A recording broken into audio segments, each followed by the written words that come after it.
My guest today is Simon & Schuster's senior editor, Lara Jones, who also happens to be my editor of The Incredible Kindness of Paper.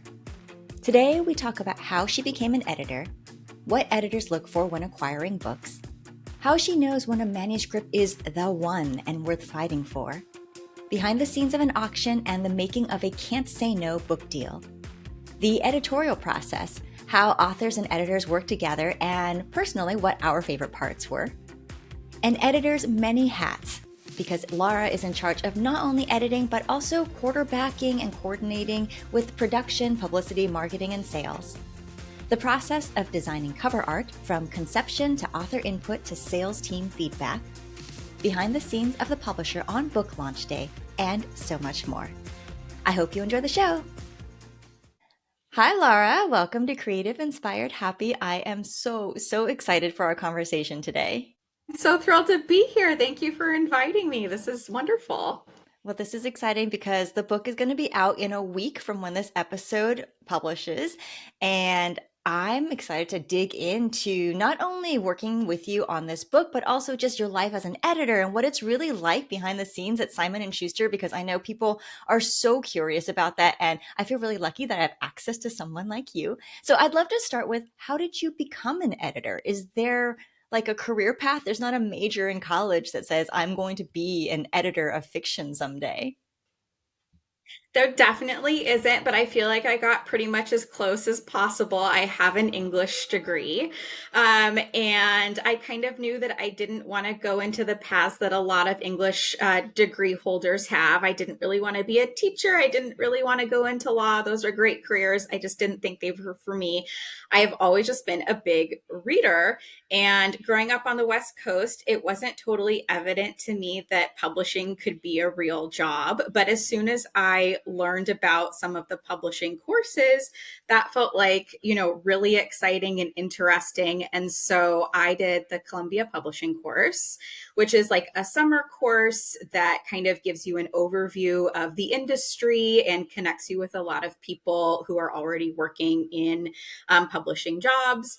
So I did that, and then I got a role at a small press called Europa Editions, and I worked there for about a year on a variety of books, including Elena Ferrante, who I loved, and it was so exciting to work on an author like that.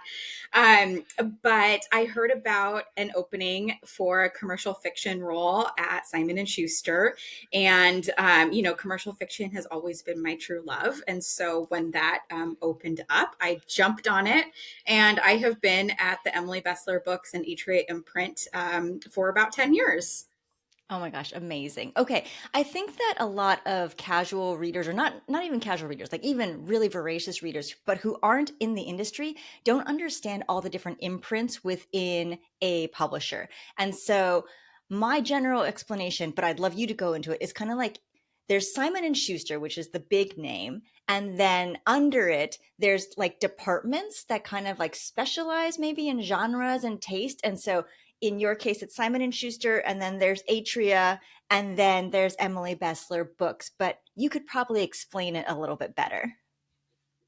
No, that's exactly right. So, pretty much every big publishing house, which you'll often hear referred to as the Big Five, they all have various divisions called imprints. And you're right, some of them do specialize really specifically, like there are science fiction imprints, or there are romance imprints, or there are more general fiction ones. And that is what the, Atria and Emily Bestler books imprints are. Emily Bestler books is nestled under Atria, and we really focus on commercial fiction, everything from thrillers and mystery and horror to romance, book club fiction, anything that we feel like is going to reach a large general readership, like that's for us.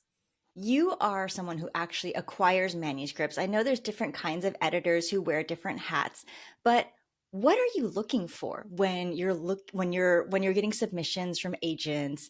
What is the thing that jumps out, or is it based a lot on your taste or your sense of the market after being in the industry for so long? Yeah, it's kind of a combination of all of those things. That's just such a great question. So, I would say one of the first things is your relationship with various agents. So, over the years, agents get to know you and what you like and what you don't like. Also, what works well for your imprint. Like, I might personally really like, I don't know, science, really intense science fiction, but that might not be something that my imprint publishes. So, it wouldn't be a good fit. So, I start to get to know the kinds of books that different agents might send me and build relationships with them. And I can get really excited when they send me something. I start to trust their taste. If someone tells me this is my big book, I'll read it really quickly. So that's one part of it for sure. It's definitely a people business. And then the other part of it really is like in the read for sure. If I'm just like falling in love with the voice, with the plot, with the characters, like that's always something that, I'm looking for and is, the dream. And certainly I'm considering the market as well. It's always changing. Lately people are really, excited about romantasy. If something from an agent I love is getting attention and it's in the romantasy genre, that might be something I look at first since it is working so well. And then certainly also if an author has been published before, I might be looking at where they were published prior, like where they sit in the marketplace, what their readership is. So it's kind of a combination of things, but truly it comes down to, do I love the book? Do I think other people will love the book? And is there something that I can point to about why it's special, why it's unique, that will help our sales force go out and sell the heck out of it? When my agent, Tao Lei, pitched you, I was really excited because I love Atria. I actually have to be honest, I hadn't heard of Emily Bestler at that point, but once I looked up the kinds of books that you work on, I thought, oh, this is so perfect. But when you are getting all these submissions from agents, is there something that sparkles at you or that oh, this is the one and this is a book that's worth fighting for? Yes, totally. I mean, again, for me, it really does come down to the voice and the feel within those first 50 pages or so. I always give a book about 50 pages, but often it's within the first page or two that it really hooks me. And I have to say, with yours, I just kind of knew right off the bat that this was special and that I was excited about this project. I also had the feeling of wanting to press it into the hands of my colleagues right away.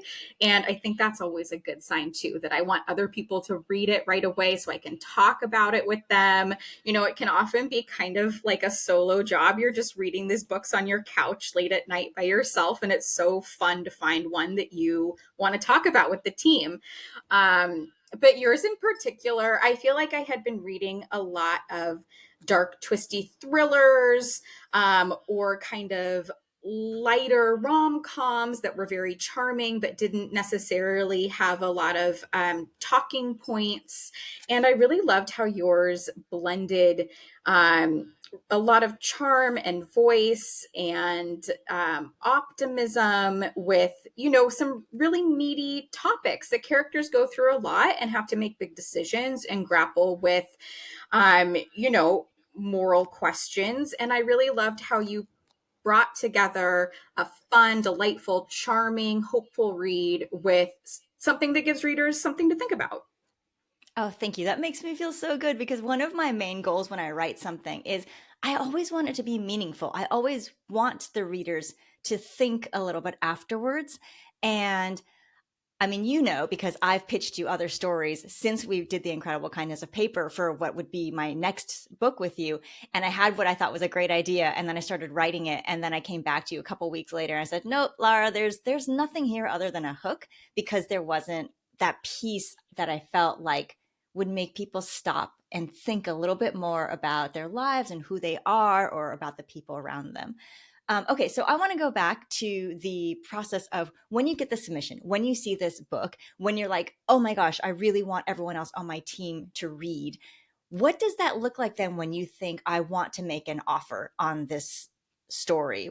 Are there things that start happening behind the scenes? Are you saying, hey, I need a second editor to read this to make sure that I'm right, that this book has legs and could actually do well? How does that work? Totally. And it can go a lot of different ways, but I'll talk kind of specifically about what happened with yours. Just, I think it was a pretty like textbook example. And also, it has such a happy ending. Everything went right, and we're here today talking about your fabulous book that's about to come out. But when I get really excited about a book, I typically first go to my immediate colleagues at the Emily Bestler Books imprint, and I say, "Hey, I have something I really love." I share the initial pitch from the agent, which is usually a couple paragraphs that gives kind of like a synopsis of the book. It is often very close to like what you might see online on like Barnes and Noble that describes the book. It's not like a huge synopsis or anything. It just gives a snapshot.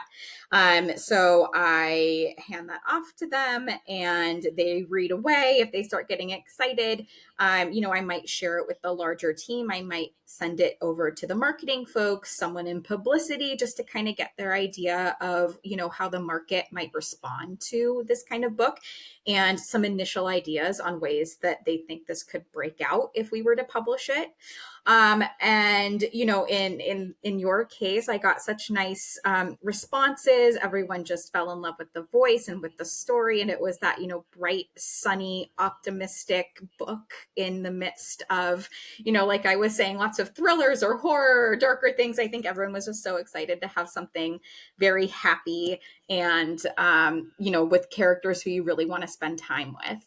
So after that process, you often take it to a meeting that we call ed board or editorial board. And in addition to all of the editors, as you would assume, there's also our publisher, the heads of various departments like marketing, publicity, our rights team. And then a lot of colleagues sit in as well. And we kind of go over what we're excited about and talk about, pros and cons potentially. People fight for their books and explain why they love it.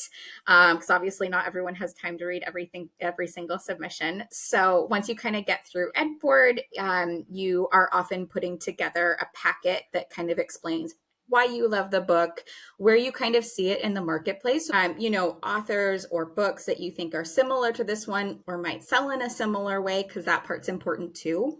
And then you're kind of discussing it further. And often then at that point, once you get the okay from the publisher, you reach out to the agent and either, set up a call with the author, make an offer right away, hop into an auction. That's also a possibility that other people are just as keen on the book as you are. And then you have to really fight for it, which is very fun. Although, alas, I have to say, a book auction is not quite as exciting as like an art auction. There are no paddles involved. It's just a lot of emails. I mean, we But went it's to we still went to very exciting. auction with the incredible kindness of paper, and I'll tell you, for the author, auctions are very exciting. It's probably more nerve-wracking for you as the editor because you've decided that you want this book, and now you have to fight other editors at other publishers, and you don't know what they think, or what they've put forward to the author. But for me, that was just fantastic.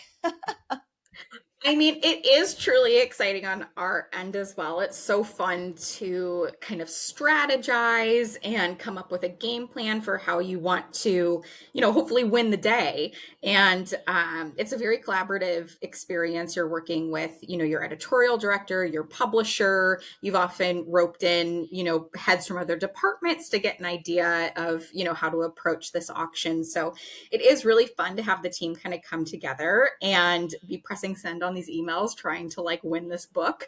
But I'm so glad to hear that it's equally fun on your end as well, because I feel like it must be a little stressful too, kind of feeling like you're at the whims of all of these emails.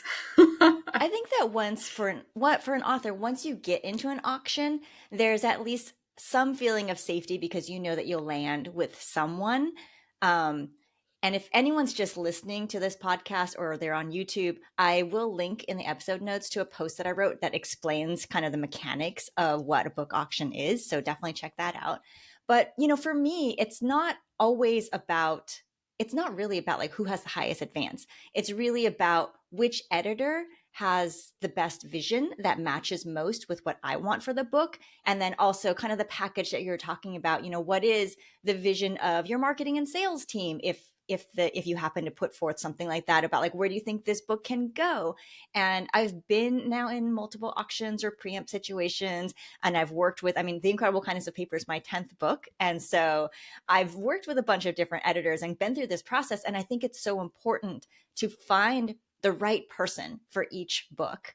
And so even though it was super exciting to go through the auction process and to see the different paths that different editors had possibilities for this book, when I heard from you and you just got what The Incredible Kindness of Paper was supposed to be, and I knew that you were the one. And so then it does get a little nerve wracking because then you hope, oh gosh, I hope that Lara's package, like with everything else, is the one that's like actually the best for the book, other than like that editorial vision. And like you said, it's a happy ending. It all worked out. This story for me, like it could have gone so many different ways. And what I loved about what you saw in it was that message of hope was in there, but also that Chloe, the main character, she's so optimistic, but you understood that she wasn't naive, that she was really informed with her optimism. And I love that you allowed me to dig deeper into that. So I think let's talk about the editorial process and kind of how you worked with this book, because you won the auction. I had actually sold this book to you on proposal. So you only had, I don't remember, like maybe 50 pages or so and an outline.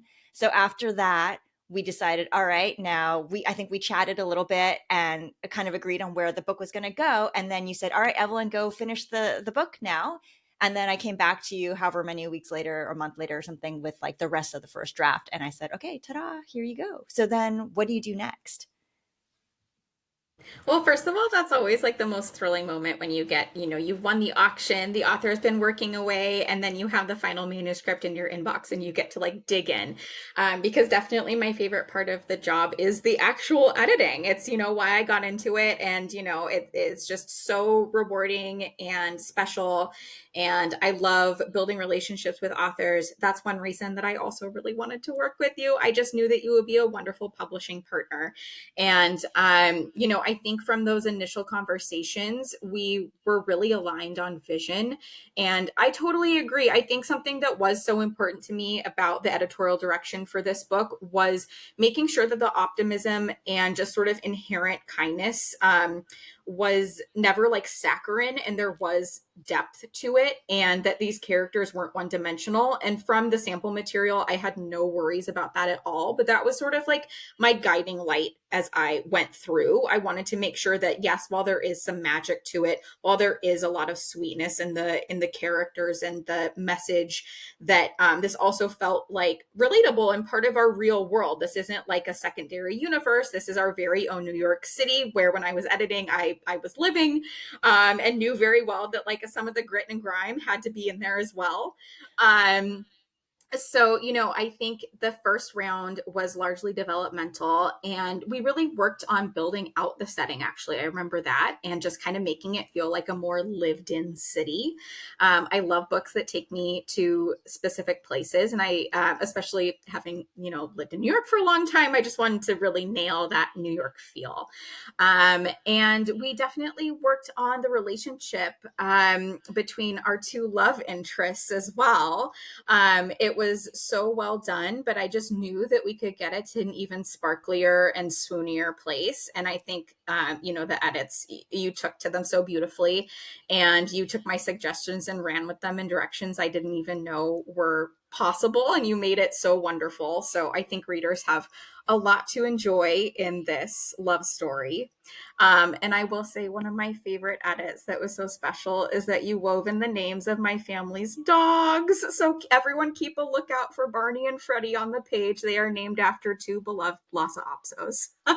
I really loved being able to do that. It's like this superpower that you have when you're an author, where you can take little parts of the people who mean a lot to you, that of their lives, and put it into a book, and then it's just immortalized. So I also took your last name. So Jones is the last name of the main character and his family in the book. So there's so much of you stamped throughout this book. And One of the nicest things that you do in your edits is you put little happy faces in the track changes, or you take the time to tell me when I've made you laugh. And I know that it takes extra time for you to do that. And so I really appreciate it because I'm not only getting the, hey, this part could be fleshed out a little bit more. It just makes me feel like we're so aligned in terms of what's bringing you joy when you're reading my drafts. And I just want to say thank you for that because it means a lot to me. And yeah. I will say that like I do think of part of my role as the editor is to like show, yes, exactly that, what's working and what I think readers will connect with, and also, conversely, what might not be working. But I think both are really important in the editorial conversation, and also show like what you might want more of, or a type of voice that you enjoy. So I'm always happy to provide that kind of feedback, and it's very fun to be able to tell you what made me giggle on the page. It's really nice because then we start having jokes with each other in the track changes and the margins. And you and I, we get along so well in terms of revisions. Whenever you give me feedback, I just think, oh, yeah, absolutely. But I also love that you're not very prescriptive. You'll just say, hey, I think maybe more of this. And I really love that you'll point out different places in the manuscript where they think they might go, but then you let me run with the story. And in that creative process, like you said, sometimes I discover things about the characters or the story that I didn't know were going to happen. And I really, really love that. What happens though if you have an author who is more resistant to revision? Because I know that at the end of the day, it's their story, but you also, I mean, this is your expertise. And not only for their book, but you've seen so many books go out and be published. One of my bookseller friends, she actually said that whenever authors would come through her bookstore, if there was a part in a book that just really didn't work for her, and she asked the author the question, hey, what about this part? Inevitably the story would be, oh, yes, my editor wanted to cut it out, but I just refused and put my foot down. And my friend would say, well, she wouldn't say this out loud, but she would think, you probably should have listened to your editor. Oh no. Oh, that's very validating, but also, oh no. I have really happily been in the position where this has very rarely occurred. One of the things that I really like to do before I start working with a new author is have an initial call and just kind of get a feel of how much they enjoy the editorial process, if they're interested in revisions, or if this book is going to come to me as is. So I better love it as is.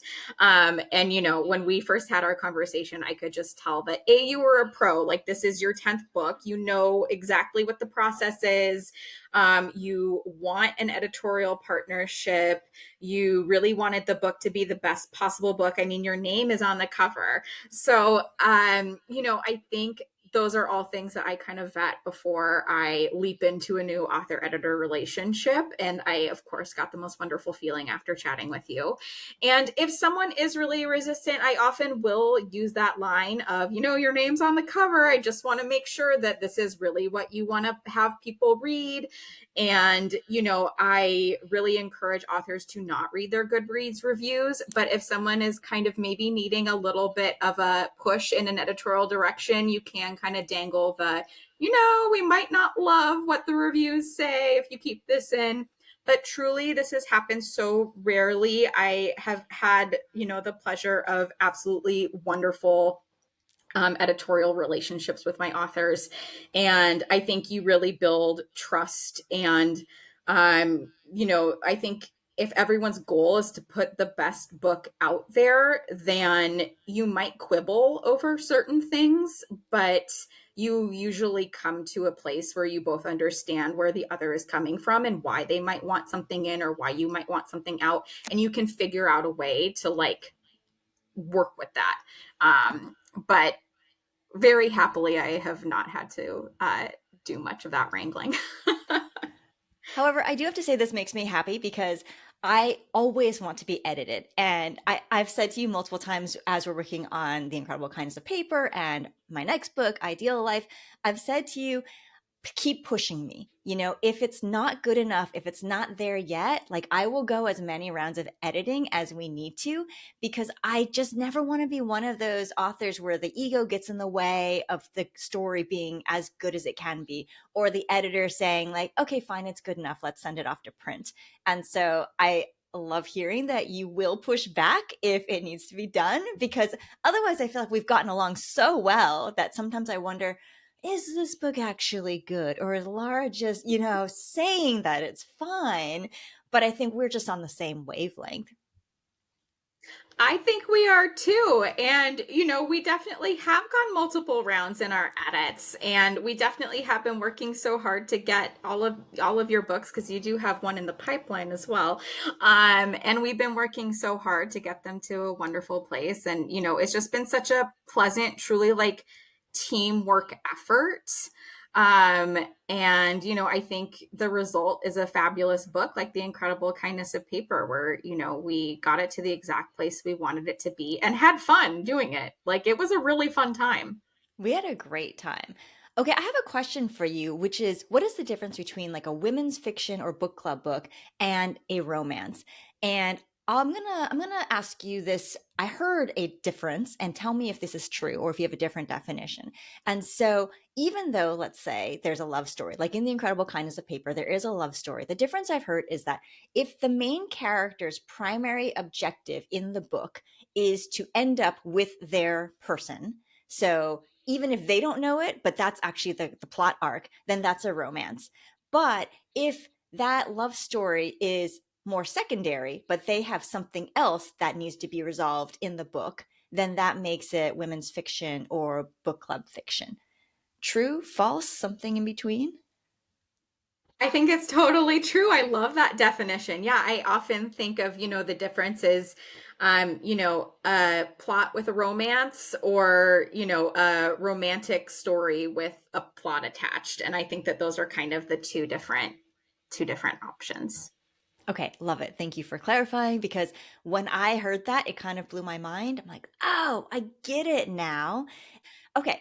Anyway, earlier you had talked about how your favorite part of your job is the editing. But the reality is that nowadays editors do so much more.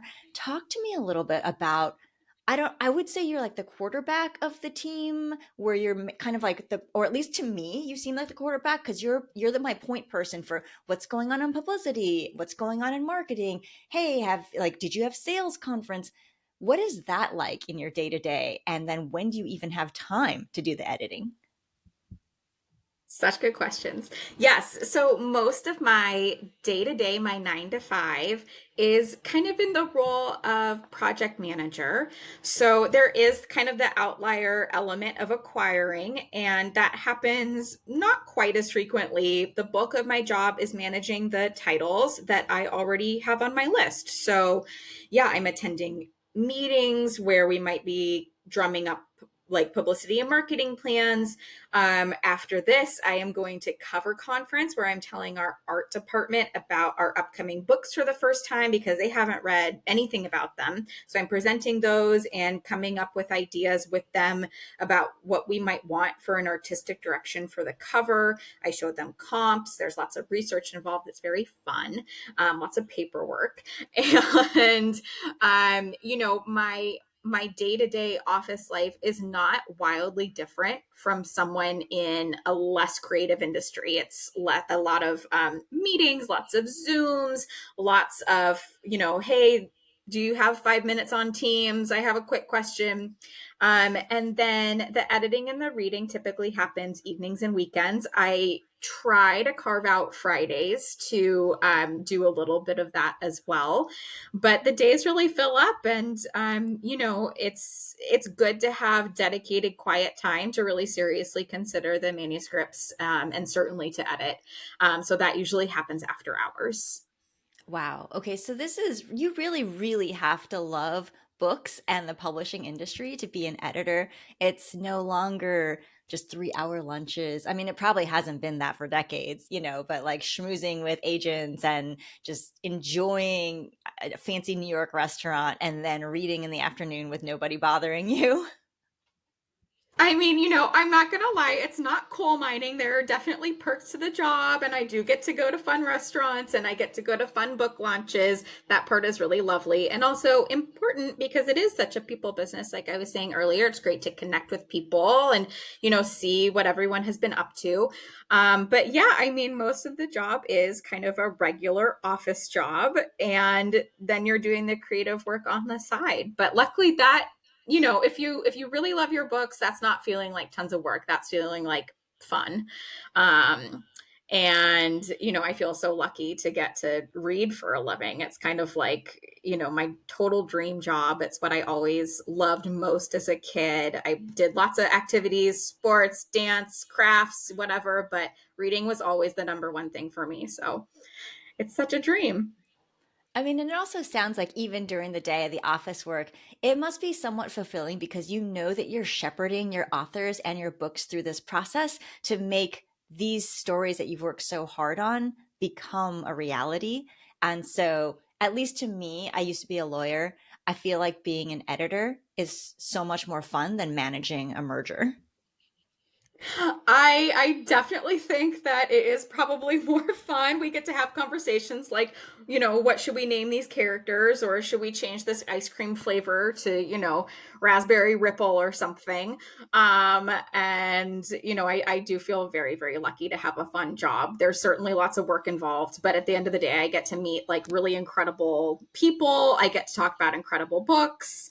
It's just a total privilege, and I feel very, very lucky to do it. Okay, so I want to talk about cover art a little bit since you mentioned that you're going to cover conference soon. And I think that none of us really know what goes into that process. So, The Incredible Kindness of Paper, let me just reach behind me for anyone who's watching this. This one, we were really lucky. Your team just nailed this from the beginning. I remember you sent it, and both me and my agent said, "Oh my God, that's perfect." And I don't think we even had any comments. I think it was literally just, "Nope, it's perfect." How does It how do was you wild. work? Yeah, how do you work with the art team to come up with the concept, or what do you give them at first, and then do they come back with something and you're iterating with them before you show it to the agent and the author? Yeah, I mean, yes, that's mostly the process. I would say it typically starts with a conversation with the author. I'll say, "Hey, Evelyn, we have cover conference coming up in like a month. Do you have any sort of like hopes and dreams for the cover?" And often you or other authors will send me some comp images or a vibe or an image that they really love that has nothing to do with a book but is evocative or feels like it connects to the theme in a really important way. I've gotten everything from like album covers to like, nature posters to actual comp images of other books. And then I put together a packet with kind of, all those hopes and dreams, kind of the ideal readership for the book. If there's any like special information that we want, like, maybe we really want this book to sell very well in independent bookstores. That might be a slightly different look than something we want to sell really well at, say, Costco. So, that's kind of part of the consideration as well. Usually with general fiction, we want it to sell well everywhere, but just, sometimes there are special markets that we want to hit. And then we have a conversation with the art department, our art director. He has a bunch of designers under his purview, and they all attend as well. Our publisher, the heads of various departments, and everyone's just kind of chatting about the book. It's often the first time that we're really talking about it as a team. It typically happens before like any of the other big launch meetings for that season's batch of titles. So it's really fun to be able to finally talk about what you've been working on kind of like in private for months. I've just been editing away and now I finally get to talk about a book with someone. And we might in the meeting itself talk about, well, actually, I don't think this is the right image. Or, oh, hey, have you seen the cover for this book? Maybe that would be an interesting direction. Or, you know what? The author hates the color orange. Please don't use that. So it can be everything from really specific to like just kind of a general mood. And then the art department goes off and they do their thing. And they will typically send me a draft to look at. They usually give a couple options. And we'll go to a secondary meeting and decide what of those options is the best direction, what tweaks we might want. Sometimes we'll send those options if they're really solid and in line with our publishing vision. Sometimes we'll send those to the author right away, but often it goes through a round or two before you see it. And then at that point, we take your feedback. And if there is any, in your case, it was like a slam dunk right away. It was truly one of the only times it happened to me. It was very delightful. And we start tweaking away. We have to have a final cover by our sales conference, which is when we present the book to our big sales team for the first time. We can certainly make changes after that, but they kind of need the book as the book cover as a selling tactic. The cover is our number one marketing material. And so it's really important that book buyers at the bookstores are able to see it to give them an idea of what this book is all about, because they might have like 30 seconds with the bookseller to understand the plot, the category, the excitement around it. So it's really important that we have that in place so that they can have the best idea of the book early on. And from there, we are really excited to feed it online and have everybody else start to look at it and love it as much as we do. But it definitely is like a multi-step process, and there's a lot of cooks in the kitchen for sure. So, I mean, it sounds like, well, one thing is in the past, probably when we didn't have online retailers, we didn't have to think about thumbnails as much. And I imagine that book design has changed a lot in that time, where maybe in the past you could have tiny, tiny details and that could carry the cover. Whereas now you have to have something that, even if it has those little details, needs to be able to pop or look like something when it is, I don't even know, 1 inch tall. Seriously. Yeah, no, that's such a good point. We are thinking about that a lot. And often we'll get the feedback from our sales team like, hey, this font is really beautiful, but it's actually really hard to see against the background. Could you like have more of a contrast so that online shoppers can see how beautiful it is too. So that's something we're always keeping in mind. And it does, I think, I mean, I'm not on the design team, but I assume that it's kind of a fun challenge. Like, how can we make this beautiful when people see it on a shelf? And how can we make it look just as beautiful if you're buying it online? And I think that another interesting thing is that a lot of authors might want to put things on the cover that are representative of the story, that are even maybe little Easter eggs in the story. But that isn't necessarily the, quote unquote, right thing to do from like a sales perspective, because you have to remember that a reader is browsing online or just walking really quickly by a book on the bookshelf in a store. And those specific details don't mean anything to them at that moment. And so what you want is what you were saying. How do you convey the essence of the story so that in that split second reaction, the potential reader can say, oh, I think that might be the kind of story for me. And so that's my excuse for when you ask me for cover ideas. I feel like I'm the least helpful author. I just always say, oh, you know best, whatever you want. And then you say, okay, but like, is there really anything you want? I'm like, I don't know. So I never send you Pinterest boards or comps. I think for our next book that I'm not going to talk about too much yet because we're not really talking about that today. But for my next book, I literally sent you like 3 pieces of clip art of like the same image that were just different colors, and one had a happy face on it. And I'm sure you're like, okay, great. But really, I just trust you. I trust the design team. You all did such a great job for the incredible kindness of paper. So, I mean, a lot of pressure on you. You better nail it next time. Sure. We're gonna get it in one again for the second book. No, but I think also for a second book, it's like it does come down to like that editorial relationship again. Like I have an idea of what you like. We also have a absolutely stunning cover for Incredible Kindness of Paper. It's so beautiful. And I really look at, building an author book after book. And so I do want a second or third or fourth book to speak to the same audience. So once we kind of have that first cover in place, I do think that like we have something to build on. Our art department has an idea of what your author brand identity is and can kind of run with it. So I'm very excited to continue our cover conversations. I think it's a lot of fun, and I'm just so pleased with how Incredible Kindness looks. It's so beautiful. Oh, me too. I love it so much. And I've gotten so much feedback from early readers too about how it really pops and it just feels joyful, which I think is one of the main messages. So I think that's actually my last question for you. As an editor, when your book goes out in the world, as this book is about to launch, how do you feel about it? What is that moment like? Because I feel like it's similar, probably, but a little different for you versus the writer. I mean, it's your book. It is always going to be, so special and unique and important to the writer. I don't, claim that this is my book anyway, but certainly we work very closely on it with authors. And it is such a moment of like pride and excitement and anticipation. It's so exciting. We always celebrate our books coming out at our big ed board meeting every week, and we have a moment to cheer all of them because publishing really is a team sport. Like we might be editing, just you might be writing for months, years by yourself, but then you and I are, and your agent are working on it together, and then it goes to the larger team, and dozens of people are working on it. And there's just so many people who love this book before it even hits shelves, and it's such a special moment to get to see it, finally reach readers' hands. You and I have worked together for like a little over a year, but sometimes a book could take years and years.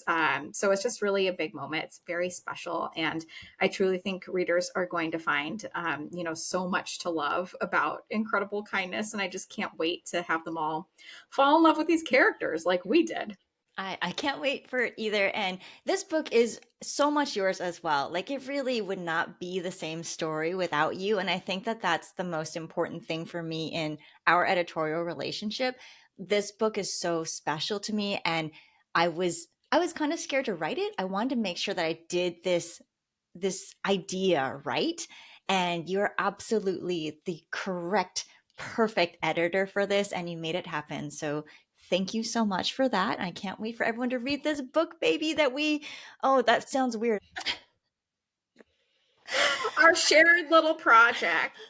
But thank you. That's such a kind thing to say. And it truly, like, I love the editing. I love the editorial relationship. It's what keeps me going through, those mounds of paperwork and all of the kind of like mundane elements of the job. It's just so wonderful and thrilling and special to be able to work with fantastic authors on their wonderful books. And I've had the best time working with you. I'm so excited about all that's to come. Thank you. And thank you so much for this really insightful conversation. It was such a treat to get to peel back editorial life. And that's a wrap for today. For more stories and behind the scenes, visit creativeinspiredhappy.com. I'll see you all next time.